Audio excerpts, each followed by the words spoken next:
নতুন ভিডিওতে আপনাদেরকে স্বাগত। আমি এখন আছি বেলঘরিয়াতে গ্রিন পার্ক সার্বজনীন দুর্গা পুজোতে। চলুন ভিডিওটা শুরু করা যাক।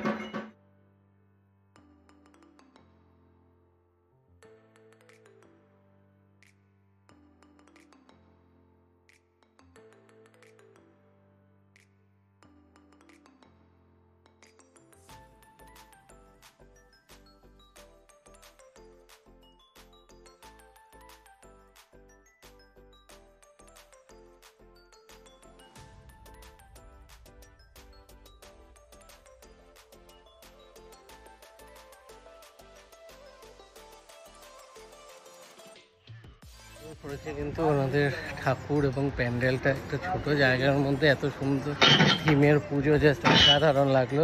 এটাও কিন্তু একদম জেনিথ নার্সিংহোমের একদম সামনে। তো ভিডিওটা ভালো লাগলে লাইক করবেন, শেয়ার করবেন, চ্যানেলটা সাবস্ক্রাইব করে দেবেন। আবার দেখা হবে নতুন ভিডিওতে।